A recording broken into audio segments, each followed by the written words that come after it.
toutes ces contraintes dans lesquelles vous êtes. Vous n'êtes pas obligé. Vous n'êtes pas obligé de vous sentir tout le temps limité. Oh, si je pouvais, oh, si j'avais, oh, si moi aussi, si moi aussi.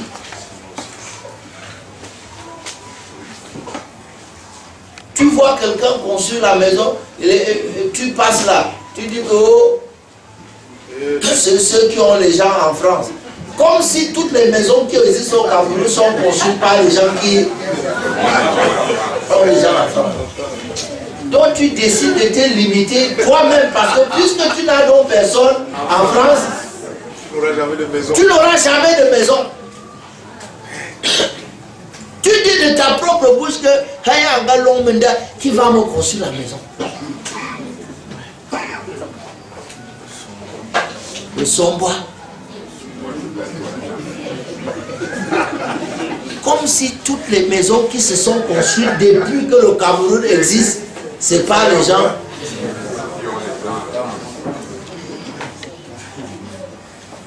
Et les gens comme ça trouvent toujours quelque chose. Tu vois l'autre dit que oh, si moi aussi j'avais une cacahuète. Comme si toutes les maisons n'ont été construites que par les cacahuètes. Mais tu n'es pas obligé de te mettre dans ces limites-là et dans ces contraintes. La quatrième et dernière déclaration, c'est que vous pouvez dès aujourd'hui commencer une nouvelle vie. Et ça, c'est possible. Dès l'instant où je vous parle, vous pouvez décider de commencer une nouvelle vie. Pour cela, il va vous falloir 3 choses. Il faut 3 grandes conditions pour ça.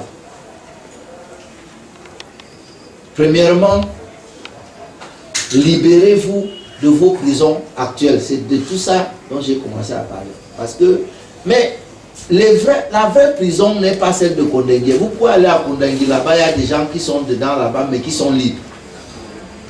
Et il y en a qui sont ici, qui ne sont pas à Kondengue, mais qui sont des prisonniers.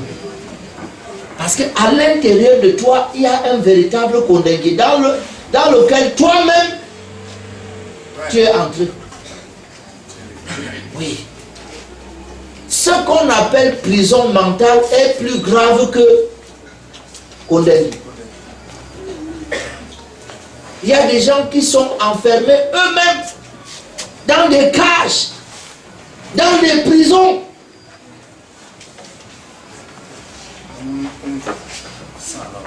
À l'intérieur d'eux-mêmes, il y a Kondengue. Ils ont perdu même les clés.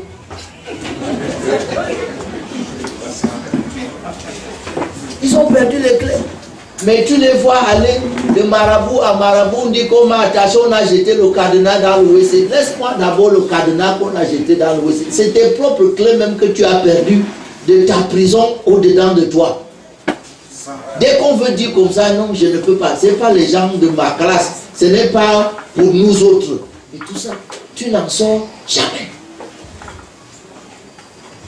Et si tu ne sors pas de cette prison-là, ça sera difficile. Vous savez qu'il y a des gens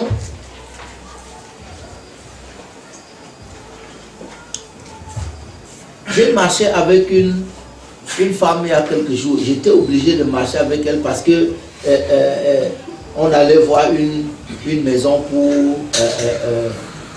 les bureaux de l'Institut arabe. Donc, je priais que le temps on doit passer ensemble, il n'y a pas quelque chose de positif que tu entends.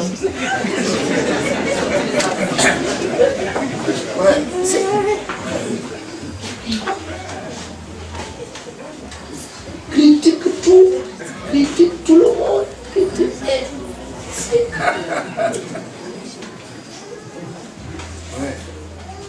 Se plaint de tout le monde.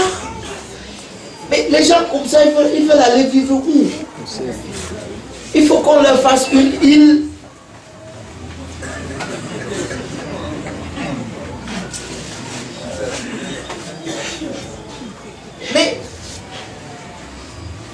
des gens qui t'irritent l'esprit. Quand tu es avec eux, ton esprit est irrité. Parce que si tu restes une semaine avec eux, tu vas voir la vie en noir. Oh, tu n'as pas besoin de ça. La vie même est déjà assez compliquée comme ça dehors. Donc, mais il faut que le monde dont tu es patron soit meilleur. Parce que chacun de nous est patron de son propre monde.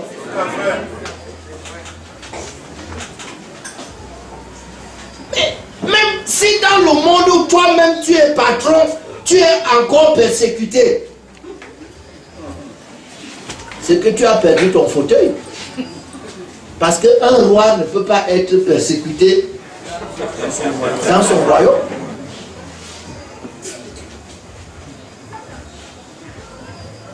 Donc, libérez-vous des prisons dans lesquelles vous êtes. Et on va vous aider à découvrir ces prisons-là. Deuxièmement, prenez conscience de votre grand pouvoir.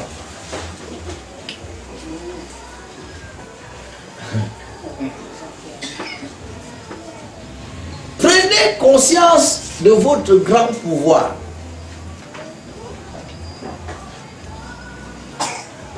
J'ai entendu Pilate dire, ne sais-tu pas que j'ai le pouvoir? Quand tu as le pouvoir, tu dois savoir que tu l'as.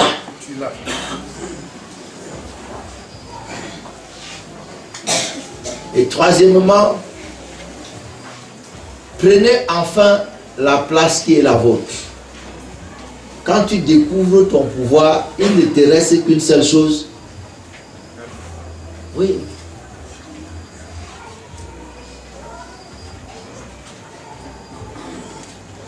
Vous êtes avec moi? Alors, cette semaine s'intitule La Grande Aventure. Et ce soir, vous allez entendre des choses qui vont vous remuer. Maintenant, j'aimerais nous inviter à lire Genèse 30 et le verset 43.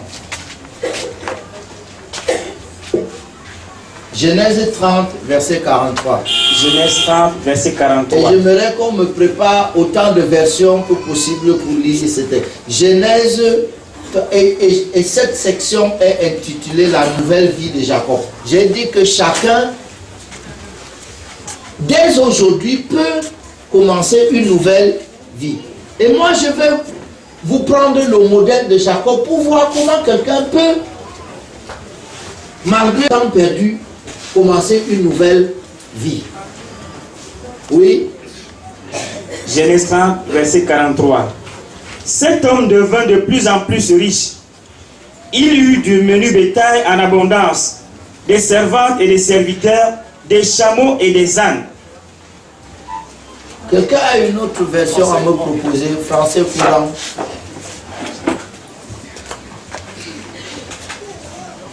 Jacob s'enrichit énormément et devint propriétaire d'un grand nombre de moutons et de chèvres, de servantes et de serviteurs, de chameaux et d'ânes. La richesse à cette époque-là a été évaluée en nombre de bétail. C'est pas... Quelqu'un, je peux avoir une autre version? Second 21. Oui. Cet homme devint de plus en plus riche. Il posséda du petit bétail en abondance, des servantes et des serviteurs, des chameaux et des ânes. Voilà, j'ai une autre version. Voilà. Qui a David. Voilà.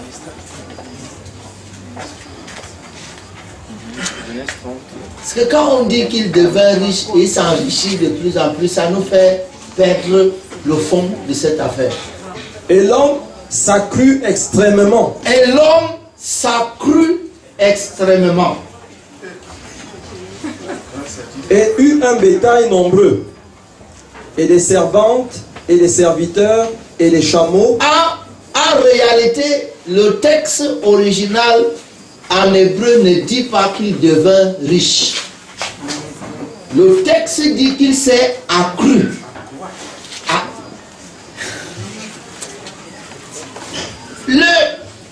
le nombre de têtes de moutons n'est qu'une conséquence. Ce n'est pas ça la chose. C'est une conséquence, c'est une manifestation extérieure, visible. Mais la vraie chose, c'est qu'il a pris en lui-même une dimension tellement importante. La Bible dit qu'il s'est accru. Je peux vous parler? Oui. Parce que Jacob me fait un problème. Il y a un certain nombre, un certain genre de personnes dans la vie qui sont ruinées et minées par leur faible conscience d'être. Je ne comprends pas comment un homme comme Jacob arrive dans une famille où il y a deux filles qui grandissent de façon désespérée, ne sont pas sûrs de trouver un mari, leur père n'est pas sûr de leur trouver un mari, et un gars comme Jacob, quand on lui demande son salaire, il dit: je vais te servir 7 ans pour épouser ta fille. Vous savez, cela prouve au-dedans. Ne me parlez pas d'amour, parce qu'il n'y a pas, c'est pas un problème d'amour. C'est un problème d'un garçon qui n'a pas d'assurance, qui se sous-estime, qui ne croit pas.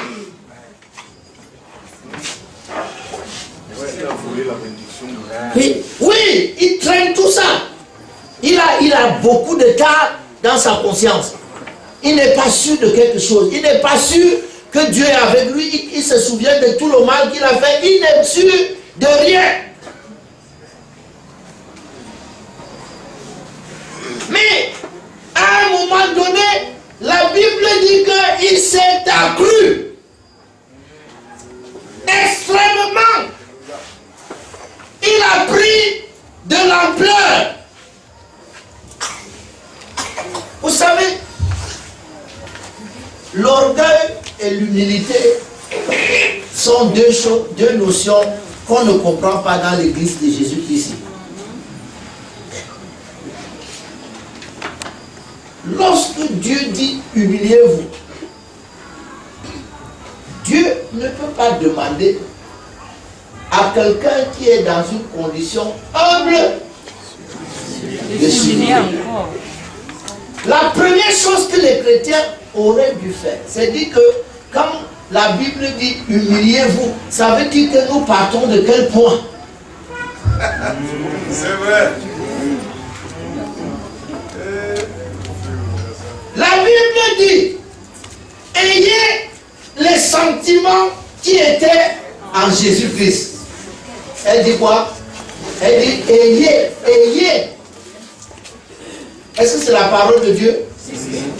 La Bible dit ayez les sentiments qui étaient en Jésus-Christ. Maintenant, quand les gens commencent à lire, ils lisent quoi? C'est quel sentiment? Il dit ayez les sentiments qui étaient en Jésus-Christ.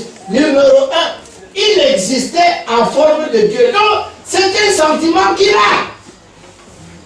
Il a le sentiment d'exister en forme de Dieu. Il sait qu'il est Dieu.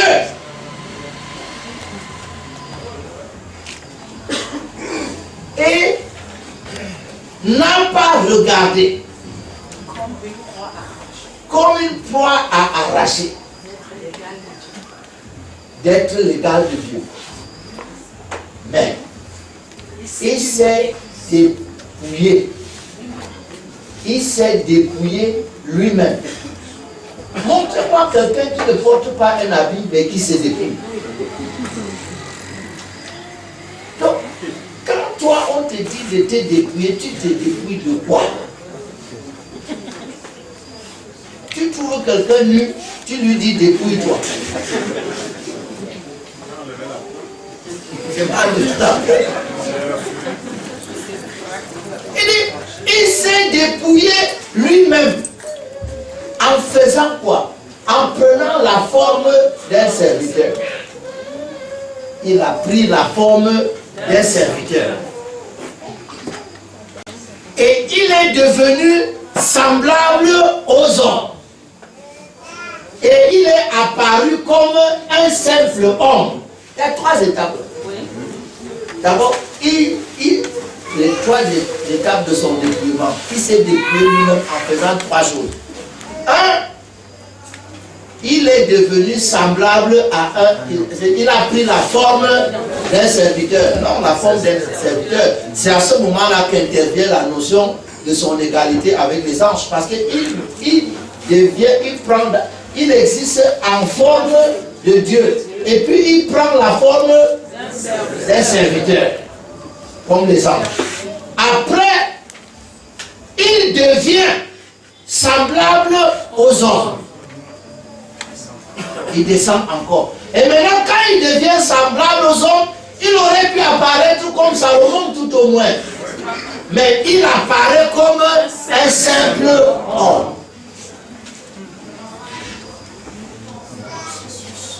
Ça, c'est ce qu'on appelle, il s'est dépouillé, il s'est vidé lui-même.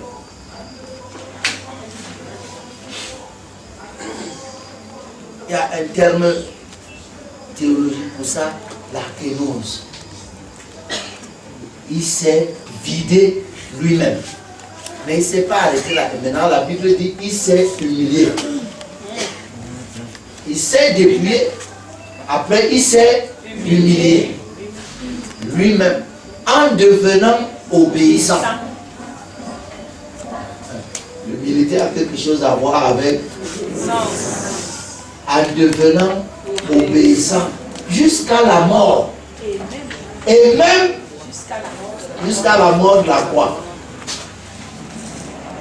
Donc quand tu parles souvent de ton humilité là,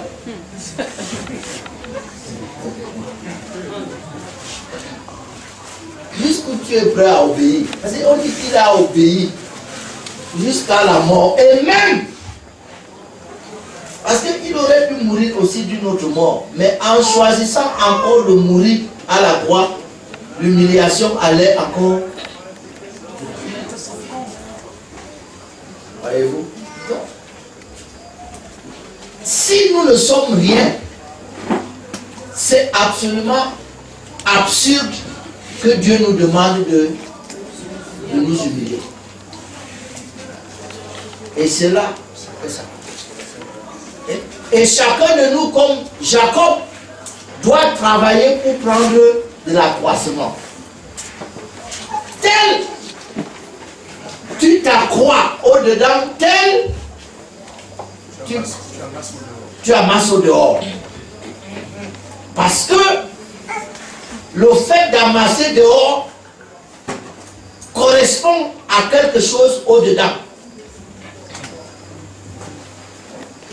Il est où là? Est-ce qu'on va là? Il m'avait rendu service. Parce que ça fait beaucoup d'années que je travaille sur ces choses. Un jour, il travaillait à la Banque mondiale. Il m'a apporté dans sa voiture. On a roulé. Il m'a raconté les histoires de l'argent. Et puis il m'a dit, il m'a raconté beaucoup d'histoires autour de l'argent. Et puis il m'a dit, vous les pasteurs, vous parlez d'argent sans connaître ce que c'est que l'argent. Il dit l'argent est un esprit. Quand tu entres chez nous au sous-sol où il y a l'argent à la Banque mondiale, tu comprends que l'argent c'est pas un papier.